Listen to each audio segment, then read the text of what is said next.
자, 이 부분은 이제 교재 32에서 33페이지, 32에서 33쪽 내용입니다. 이제 2016 여러분들 다운받은 버전에 따라서 어찌됐건 오토캐드를 실행하면 초기 화면에 이런 인터페이스로 나타나게 됩니다. 자, 첫 번째 여기 보이시는 부분이 시작하기, 시작하기 부분이 되겠습니다. 자, 이 부분이죠. 이제 시작하기, 그리기를 시작할 수 있는 제일 큰 버튼이 되겠습니다. 이 시작하기가 있고요. 그 다음에 이 시작하기 부분은 총 7개소, 6개소로 나뉘거든요. 그래서 그리기 시작, 템플릿, 파일 열기, 시트 세트 열기, 온라인으로 추가 템플릿 얻기, 샘플 도면 탐색, 등등이 있습니다. 하지만 초기에 여러분들 초급자가 CAD 사용 시에 주로 사용하는 것은 그리기 시작 혹은 두 번째 있는 템플릿 버튼을 누르시고요. 템플릿 버튼을 누르시고 중간 정도에 있는 템플릿 없음 미터법, 이 버튼을 누르시면 되겠습니다. 한번 눌러 보겠습니다. 자, 이렇게 누르게 되면 지금 현재 화면에서는 아무것도 없습니다. 아무것도 없고 이렇게 가운데 십자 모양의 커서만 지금 움직이고 있죠. 자, 그 다음에 첫 번째 메뉴였던 그리기 시작을 눌러 보겠습니다. 그리기 시작 누르겠습니다. 자, 그리기 시작을 누르니까 조금 전 그 미터법 템플릿 없음으로 했을 때와는 조금 다르죠. 보시면 이 모눈과 같은 이런 여러가지 체크 무늬와 같은 이런 배경이 나타나는데요. 이걸 이제 그리드라고 합니다. 그리드, 격자라고 하거든요. 이 격자가 나타나고요. 그 다음 오른쪽 상단에 보시면 큐브라는 이 도구가 나타납니다. 이것은 이제 3차원 또는 2차원 작업을 할 때 다각도로 방향을 돌려보기 위한 툴이기 때문에 현재 여러분들 초심자에게는 크게 의미가 없거든요. 없기 때문에 이 ISO 파일, 그러니까 템플릿 파일을 불러오기보다는 처음에 제가 말씀드렸던 템플릿 없음 미터법, 미터법으로 tem플릿 없음을 선택하는 게 여러분 사용하시기에 크게 불편함이 없을 것 같습니다. 왜냐하면 처음 사용하실 때 이런 UCS를 변환하는 큐브 도구가 떠 있게 되면 실수로 이렇게 누른다든지 할 때 조금 원상태 복귀하기 좀 힘들어질 때가 있거든요. 물론 여기 이제 평면도 누르시고 다시 돌아오면 되는데 좌표 개념을 모르는 상황에서는 조금 이해하기 힘든 부분이 있기 때문에 조금 수업을 진행한 뒤에 내용을 알게 되면 그때 요 ISO가 포함된 템플릿 파일을 열어서 사용을 하시면 될 것 같습니다. 그 다음에 두 번째 항목은 가운데 있는 최근 문서입니다. 이 최근 문서는 이 동일한 컴퓨터에서 작업을 한다는 가정을 했을 때 여러분 개인 컴퓨터나 학교의 공용 컴퓨터를 하더라도 컴퓨터에서 컴퓨터 사용자가 정해져 있다면 혹은 이전에 내가 사용한 파일을 찾고 싶을 때 그때 최근 문서를 이렇게 스크롤을 내려서 찾아서 클릭을 하게 되면 최근 작업했던 문서가 이제 뜨게 되겠습니다. 자, 그 다음에 이제 오른쪽에 있는 뭐 알림이라든지 연결 부분은 오토캐드 본사와 여러가지 이제 뭐 피드백을 받는다든지 이런 내용이기 때문에 사실은 이제 여러분들 유저와는 조금 거리가 먼 그런 내용들이 되겠습니다. 그래서 생략하도록 하겠습니다.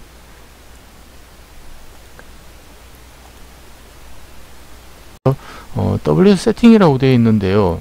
내용은 뭐냐면 이 아이콘을 클릭하시는 게 훨씬 빠르실 수도 있습니다. 이게 신속 접근 도구막대라고 하거든요. 신속 접근 도구막대라고 하는데 여러분들이 보시다시피 이 상태 표시줄, 그러니까 전체적인 프로그램 화면에서 맨 상단에 있는 상태 표시줄과 그 다음에 밑에 있는 바로 밑에 있는 탭 메뉴, 그 다음에 밑에 보이시는 리본 등등 용어들이 조금 있습니다. 하지만 용어까지는 다 모르시더라도 이 필요한 명령어를 숙달된 사람이 아니면 좀 찾기가 힘들 때가 있거든요. 그리고 초보자인 경우에 상당히 많이 헤매게 됩니다. 그래서 여기 신속 접근 도구막대를 미리 지정해 두시고 이 내용을 이 버튼을 상단에 있는 이 버튼을 바로 누르시게 되면 새 문서, 열기, 저장, 다른 이름으로 저장, 출력, 뒤로 가기 등등등 이런 내용들을 미리 도구를 모아놓고 사용하면 상당히 빠른 속도로 그 내용에 접근을 할 수가 있거든요. 그래서 이 상단에 이렇게 둘 수도 있고요. 그 다음에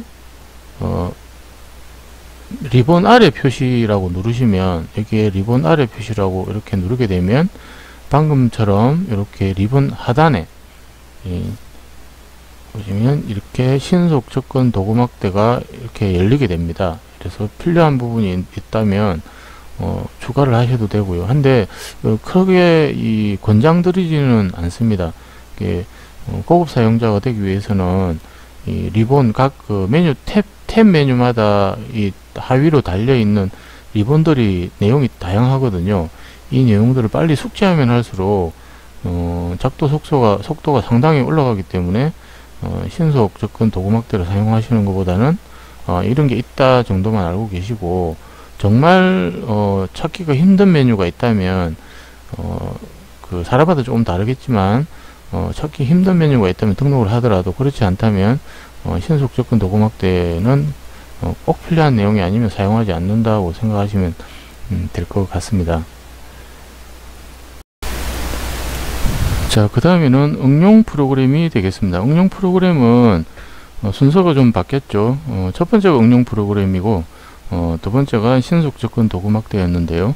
자, 지금은 응용 프로그램입니다. 응용 프로그램은 화면 좌측 최상단에 보시면 오토캐드 그 이니셜인 A라고 되어 있죠. 이 버튼이 있습니다. 이 버튼을 눌러 보시면 응용 프로그램이라는 것이 이렇게 펼쳐지게 됩니다. 이 내용은 이제 새로 만들기, 열기, 저장, 다른 이름으로 저장, 가져오기, 내보내기, 게시, 인쇄, 닫기, 이런 내용들이 있고요. 그 다음에 최근 사용한 최근 문서 내용도 이렇게 아까 메인 인터페이스에도 떴지만 이 내용도 다시 열어볼 수 있습니다. 그 다음에 아래쪽에 보시면 이제 옵션이 있고요. 옵션 버튼 굉장히 중요합니다. 앞으로 자주 사용하시게 될 내용이고요. 그 다음에 바로 옆에 종료 버튼이 있습니다. 이 종료 버튼을 누르게 되면 이제 오토데스크사의 오토캐드는 완전히 종료를 하게 되는 거죠. 네, 그런 내용이 응용 프로그램이 되겠습니다.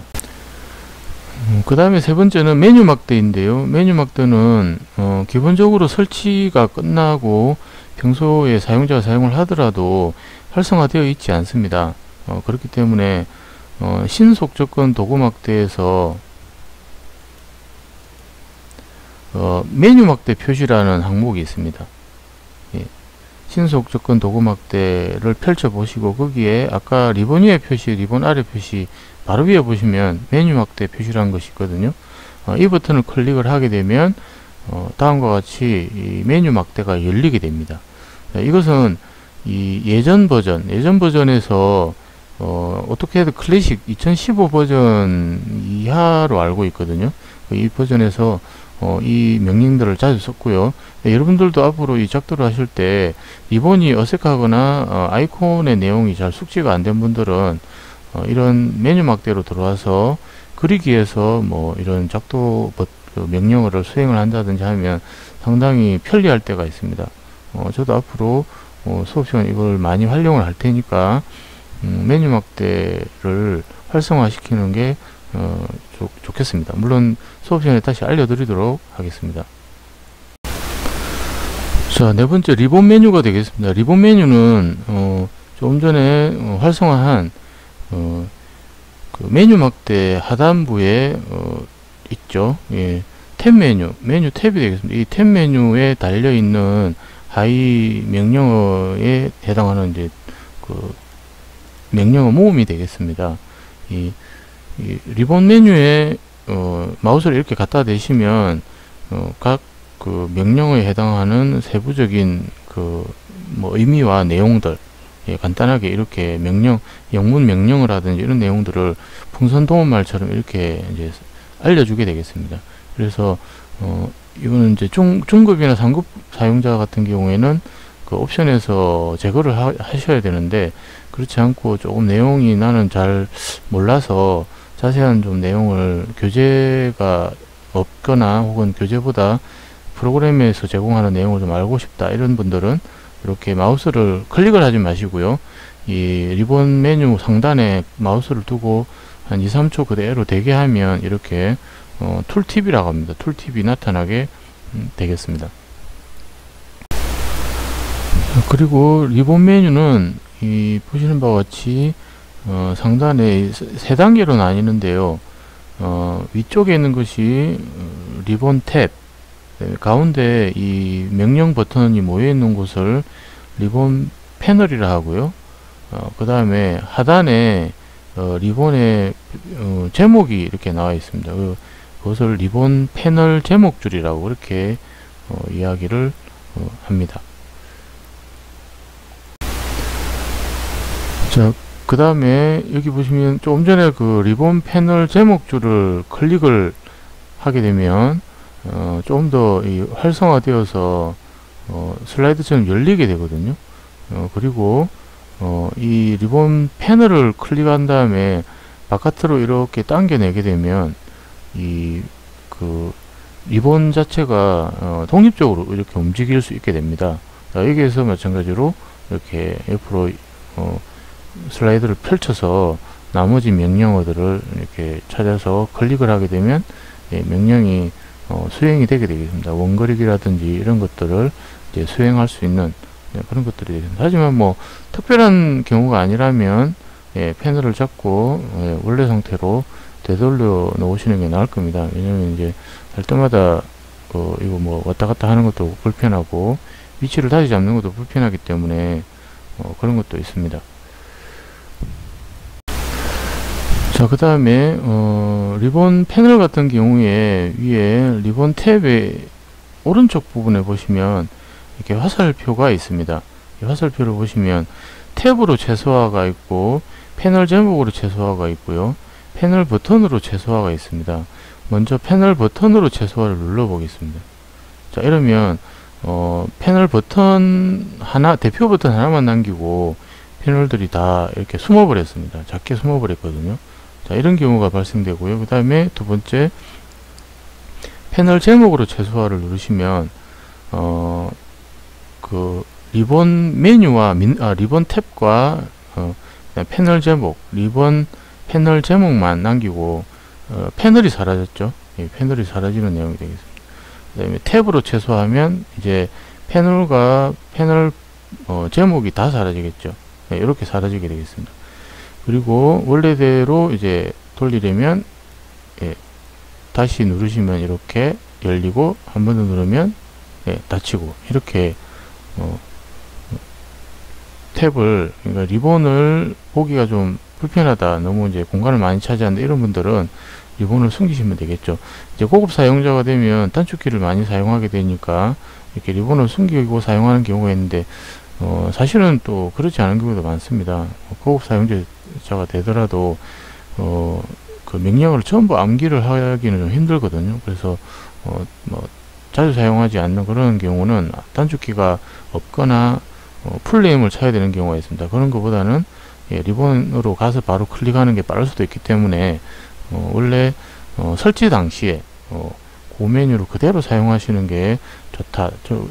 저는 이제 그렇게 추천을 드리고 싶습니다. 자, 그 다음에 교재 5번째, 도면 윈도우입니다. 이 도면 윈도우는 여러분들 보시는 바와 같이 도면의 객체, 그러니까 오브젝트라고 하죠. 오브젝트를 작성하고 뭐 수정한다든지 하는 가상 공간입니다. 그리고 지금 바탕화면이 검게 되어 있는데요. 이 검은 바탕화면은 색상을 바꾸실 수 있습니다. 옵션에 가서 다양한 색상으로 변동이 가능한데요. 하지만 이 장시간, 보통 캐드 작업을 하게 되면 여러분들 수업 시간만 해도 3시간이고요. 그 다음에 뭐 강의 마치고 또 뭐 개별적으로 개인 컴퓨터나 노트북으로 연습을 하더라도 1~2시간 금방 가버리기 때문에 검정색이 아닌 다른 색으로 작업을 하게 되면 시력에 굉장히 좋지 않습니다. 그래서 시력이 좋지 않기 때문에 되도록이면 바탕화면은 검정색으로 혹은 어두운 색깔, 짙은 회색이라든지 이런 색깔로 유지를 하고 작업하시는 게 좋습니다. 물론 뭐 호기심에 처음에 한번 색상을 바꿔보는 건 괜찮지만 앞으로 계속 수업하실 때 강의를 들으려고 하실 때는 검정색으로 색상을 유지하는 게 낫고요. 그 이유는 또 있습니다. 왜냐하면 그 객체마다 혹은 뒤에 배우실 도면청이라고 하는데요. 그 도면청에서 요구하는 특정한 색상이 있습니다. 그 색상이 검정색에 맞추어져 있기 때문에 바탕 화면을 흰색이나 혹은 다른 색깔로 바꾸게 되면 그 특정 색상이 보이지가 않을 경우가 있습니다. 흰색일 경우에는 초록색이나 노란색이 시각적으로도 그렇고 출력을 했을 때 잘 보이지가 않거든요. 그래서 바탕 화면이 검정색으로 유지될 수 있도록 한번 테스트는 해보실 수 있어도 꾸준히 그 다른 색상으로 바꿔서 작업하는 것은 좀 좋지 않다라고 이렇게 보내드리는 바입니다. 자, 그 다음에 뷰포트 컨트롤입니다. 이 뷰포트 컨트롤은 화면 좌측 상단에 이 도면 윈도우 검정 화면의 좌측 상단 모서리에 마우스를 가져가시면 이렇게 크게 두 가지 메뉴가 이렇게 뜨거든요. 색깔이 노란색보다는 좀 개나리색에 가까운 황금색에 가까운 글자 두 가지가 이렇게 번갈아 뜨게 됩니다. 그래서 먼저 뷰포트 띄우게 되면 평면도, 저면도, 좌측면도, 우측면도, 정면도, 배면도, 남서투영, 등각투영 뭐 등등등 해서 평행으로 할 건지 원근감을 줄 건지 등등에 따라 이제 사용자 뷰 형태를 정하는 이제 그런 내용이 되겠습니다. 그래서 이 뷰포트 같은 경우도 제가 초반에 이 도면을 초기 도면을 띄울 때 그 특정한 템플릿 없성으로 미트법으로 띄운 게 요런 내용들이 번거롭게 하지 않기 위해서 한 거거든요. 그래서 요 내용 그대로 두시면 될 것 같습니다. 나중에 3차원 작업을 할 때 사용되는 것들이기 때문에 그대로 두시면 될 것 같습니다. 자, 그 다음에 2D 와이어프레임, 이거 이제 비주얼 스타일 컨트롤이라고 하죠. 이 내용도 마찬가지 내용인데요. 이제 2D 와이어프레임, 그 다음에 개념, 숨김, 실제 음영 처리, 모서리 음영 처리됨, 회색 음영 처리, 스케치, 와이어프레임, 엑스레이, 이렇게 해서 비주얼 스타일에 대한 내용입니다. 이것은 이제 이것도 마찬가지로 3차원 작업을 할 때 실제 모양으로 구현을 하느냐, 아니면 테두리만 나타내느냐, 아니면 뒤에 숨겨져 있는 것도 보이게 하느냐 등등등 여러가지 기법이 있거든요. 그러니까 그 객체 오브젝트를 완성한 내용이 바뀌는 게 아니고 그것을 이제 사용자가 보기에 어떤 것들이 편한지 사용자 편의를 위해서 바꿔주는, 스타일을 바꿔주는 그런 내용들이 되겠습니다. 그래서 이것도 마찬가지로 2차원 마치시고 3차원 갔을 때 내용을 함께 하면 되겠습니다. 자, 그 다음에 왼쪽에 이렇게 보시면 왼쪽 하단에 이렇게 보시면 X, Y, X, XY 이런 이제 좌표계 마킹이 이렇게 보입니다. 이거 7번째 나와 있는 UCS 아이콘인데요. 사용자 좌표계라고 합니다. 지금 현재는 2차원이기 때문에 이렇게 나타나고요. 아까 보셨던 큐브가 나타나게 해서 움직이게 되면 이런 식의 3차원 3차원 아이콘으로 바뀌게 됩니다. 그 다음에 하단의 탭에 보시면 모형, 현재 여러분들이 작업하고 있는 혹은 쳐다보고 있는 탭은 모형 탭입니다. 그러니까 모형 공간입니다. 여러분들 작업하는 곳은. 그 다음에 출력을 관장하는 배치 탭을 한번 눌러 보신다면 이렇게 끌어당겼을 때 삼각형 모양의 XY 좌표계만 나타나죠. 이것은 이제 이 좌표계는 배치 탭은 그 프린터기나 플로터기 출력만을 관장하기 때문에 3차원의 의미는 크게 없거든요. 그래서 XY 좌표가 이렇게만 나타나게 되겠습니다. 자, 여기까지가 일단 UCS 아이콘까지의 이제 설명이 되겠고요. 나머지 부분은 우측 하단에 가보시면 우측 하단에 가보시면 톱니바퀴 모양의 작업 공간 전환이라는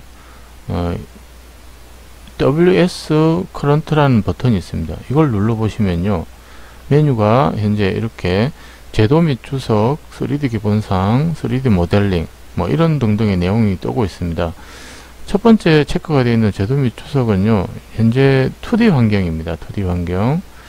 두 번째와 세 번째는 클릭을 하게 되면 이 작업 공간 전체가 3차원 작업을 할 수 있게끔 3D 모델링을 할 수 있는 그런 공간으로 바뀌게 됩니다. 자, 다른 곳으로 한 번 더 가보겠습니다. 이제 3D 모델링으로 가보겠습니다.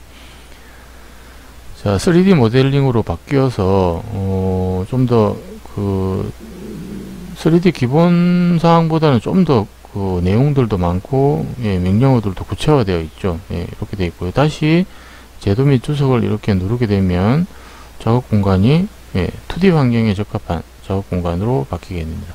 그래서 혹시 여러분들이 사용하는 데 있어서 리본이라든지 툴바라든지 그 탭 메뉴 등이 좀 내가 알고 있던 그런 메뉴가 아닌데 하는 분들은 밑에 이 작업 공간 전환에 가서 내가 지금 현재 작업해야 될 곳이 2D인지 3D인지 좀 명확히 알고 계신다면, 잘못 클릭이 되어 있다면 정확하게 눌러서 작업 공간을 전환하시면 되겠습니다.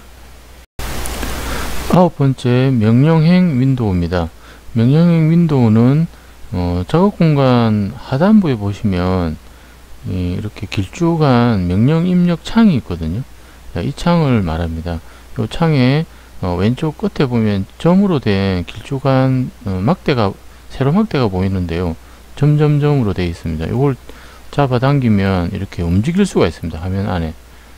하지만 이 화면 가운데 두게 되면 모델링 하는데 방해가 되기 때문에 되도록이면 하단부에 바짝 붙이시든지, 아니면 키보드나 뭐 이런 여타 개인 소지품 때문에 모니터에 가린다 이런 분들은 상단에 올려도 되겠습니다. 이렇게 상단에 올려놓고 작업을 해도 상관없습니다. 왜냐하면 모델링 하다가 툴바 리본에 있는 명령 툴바를 찾게 될 때, 이때 이 명령행이 보이게 되면 오히려 나올 때가 있거든요. 그래서 위쪽으로 옮기셔도 되고요. 이건 개인 취향입니다. 일단 기본적으로 교재에 나와 있는 것처럼 좌측 하단으로 이동해서 고정을 시켜 두도록 하겠습니다. 자, 그 다음에 이 명령행이 혹시나 사라질 때가 있습니다. 이렇게 뭐 X 버튼을 모르고 닫기를 눌렀다든지 이렇게 하면 명령행 윈도우를 닫으시겠습니까? 이 커맨드 라인이라 하거든요. 그래서 만약 했다 그럼 사라져 버린 겁니다. 이거는 이제 본인도 모르게 뭐 어쩌다 보니 뭐 클릭이 되고 그 다음에 확인을 원하지 않았는데 어떻게 눌러서 사라져 버린 경우가 있거나, 이전에 누가 사용했는데 명령형을 지웠거나 이런 경우에는 당황하지 마시고 컨트롤 키를 누르고 숫자 버튼 9번을 누르게 되면 다시 복귀가 됩니다. 그렇지 않고 또 보이지는 않지만 커맨드 라인이라고 영문으로 타이핑하고 엔터 키를 치게 되면 명령행이 나타나게 되겠습니다. 자, 이런 부분들은 혹시나 뭐 교재를 확인하신다든지, 아니면 이제 저에게 전화를 하신다든지, 안 그러면 수업 시간에 물어본다든지, 아니면 뭐 인터넷으로 문의를 한다든지 이렇게 하면 되는 거기 때문에 이게 뭐 프로그램이 잘못되어서 다시 재설치를 해야 된다든지 이런 불상사는 없도록 그렇게 하시면 되겠습니다. 예전에 그런 경우가 좀 있었습니다. 명령형이 사라져서 어떻게 할 수가 없으니까, 명령이 보이지 않으니까 프로그램을 다시 까는 친구들도 있었거든요. 그 다음에 명령행 이 앞부분에 보시면 조금 위쪽으로 올리겠습니다. 올려서 보시기 쉽게. 자, 최근 명령이라는 이 버튼이 있습니다. 이 버튼을 누르시게 되면 지금 일단 컴퓨터를 켰고, 그 다음에 어떻게 해도 2020 또는 다른 버전을 구동을 하고 있는 상황에서, 혹은 강의를 듣고 있는 상황에서 내렸던 명령들 있지 않습니까? 이 명령들이 나타납니다. 자, 누르면 나타나게 되죠. 그 다음에 또 다른 방법은 이거는 옛날 키보드 포도스 시절에 이제 사용되던 방법인데 아직 그대로 남아 있습니다. 이 키보드의 방향키 위아래 키를 이렇게 누르시면 화면에 보이는 것처럼 이렇게 최근 명령을 기억을 합니다. 그래서 보통 7개에서 9개까지 옵션에서 정해놓은 그 개수만큼 애들이 명령이 살아나게 되겠습니다. 자, 또 다른 방법은요. 마우스에서 마우스 버튼이 3가지가 있죠. 왼쪽 버튼, 가운데 휠 버튼, 그다음 오른쪽 버튼 3가지가 있는데요. 오른쪽 버튼을 중지로 클릭을 해 보시면 이렇게 최근 명령이 뜨게 되네요. 예, 최근 명령이 바로 떴습니다. 자, 다시 해보겠습니다. 취소 누르고 다시 제가 오른쪽 버튼을 눌러 보겠습니다. 예, 조금 전에는 옵션 명령이 걸려 있는 바람에 제가 화살표를 위아래 오르내리면서 옵션 명령이 걸려 있었죠. 예, 이렇게 됐기 때문에 바로 옵션 창이 떴고요. 지금은 다시 나오겠습니다. 아무것도 없는 상태에서 오른쪽 클릭을 이렇게 하게 되면 예, 그 빠른 메뉴가 이렇게 오른쪽 빠른 메뉴 퀵 메뉴가 뜨게 됩니다. 이때 최근 입력을 클릭하게 되면 아까 명령행에서 최근 입력 버튼을 눌렀을 때와 마찬가지로 똑같은 이런 내용이 뜨게 됩니다. 일단 한번 눌러볼까요? 자, 이렇게 하면 옵션부터 해서 최근에 수행했던 명령들이 이렇게 뜨게 되겠습니다. 딱 오른쪽 클릭을 또 하면 예, 최근 입력된 명령들이 수행을 기다리고 있는 겁니다. 이렇게 어쨌든 뭐 단축키가 있든 단축키가 없는 명령이든 최근에 수행했던 명령들이 여러가지 뜨게 되니까 작업을 하는 데 있어서 상당히 편리할 때가 있습니다. 자, 그 다음에 상태 표시 막대입니다. 10번째 상태 표시 막대인데요. 이 상태 표시 막대는 화면 최하단 오른쪽 편에 있습니다. 보시면 지금 저 같은 경우는 좌표가 도면의 좌표가 지금 현재 표시가 되어 있고요. 그 다음에 모형 공간이냐 도면 공간이냐 구분하는 내용, 그 다음에 그리드 표시, 아까 보셨던 격자문이죠. 그리드를 표시를 켜고 끄는 것, 이런 것들에 대한 것들, 그 다음에 좌표계, 직교 좌표계와 극좌표계, 추적계에 관련된 내용들, 그 다음에 스냅, 객체 스냅이란 것들이 있거든요. 등등등 여러가지 이런 메뉴들을 사용자와 할 수 있거든요. 그래서 최하단부 오른쪽 맨 모서리 사용자와 버튼 이렇게 3줄이 되어 있습니다. 줄 3개가 그어져 있는 석삼, 한자로 석삼자와 같은 이 버튼을 꼭 누르시면 보시는 바와 같이 이제 우리 눈으로 보이는 시각화되어 있는 애들은 체크가 되어 있고요. 체크가 꺼진 애들은 지금 현재 숨겨져 있는 겁니다. 이 내용들은 구동이 되고 있지만 시각적으로 안 나타나는 거라고 보시면 됩니다. 왜냐하면 체크가 꺼져 있다 하더라도 안에 상태는 ON이 되어 있는 상태에서 현재 메뉴만 안 보이게 되어 있는 경우도 있거든요. 그래서 그렇습니다. 자, 그게 무슨 말이냐면요. 제가 그리드를 켜고 그 다음에 사용자화에서 그리드 체크를 껐다고 해서 그리드가 사라지지는 않는다는 거죠. 보시는 바와 같이 그리드 명령은 살아 있습니다. ON이 되어 있는 상태에서 밑에 상태 표시줄에 있는 상태 표시 막대에 그리드 메뉴만 체크가 꺼지는 바람에 사라진 거죠. 자, 다시 켜고 그 다음에 그리드 명령을 끄게 되면 보시는 바와 같이 아무것도 없는 검정 화면만 남기게 되는 겁니다. 자, 이렇게 해서 상태 표시 막대에 대한 내용이 이제 완료가 되겠고요. 그 다음에 마지막으로 11번째 메뉴는 동적 입력이라는 것이 되겠습니다. 동적 입력. 동적 입력은 F12 그 펑션 키입니다. F12 펑션 키. 동적 입력에 대해서 보여드리면 마우스 커서를 클릭을 한번 하고 놓은 다음에 마우스를 이렇게 움직였을 때 십자선 우측 상단, 우측 상단에 뭐 풍선 도움말처럼 자세한 정보가 나타납니다.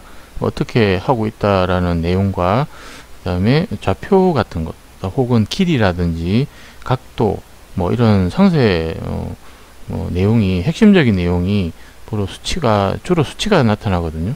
이렇게 나타납니다. 그 다음에 F12를 끄게 되면 한 번 더 누르면 꺼지고요. 한 번 더 누르면 나타나고요. 이런 이제 편의성을 보입니다.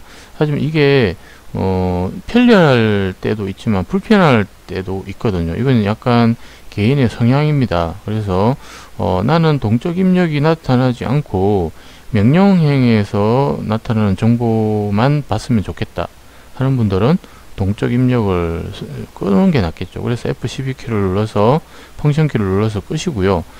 나는 동적 입력 창이 나타나는 게 나는 좋다. 이게 동적으로 마우스 움직이는 거에 따라서 이 정보들이 나를 따라다니며 알려주는 게 나는 좋다 하는 분들은 동적 입력을 켜두고 작업을 하시는 게 좋겠습니다. 자, 이래서 이 부분은 편의성이기 때문에 강제된 부분이 아니거든요. 그래서 개인적인 성향이기 때문에 사용하는 하면서 필요한 부분들은 사용을 하시고 좀 거추장스럽다 하는 분들은 끄시면 되겠습니다.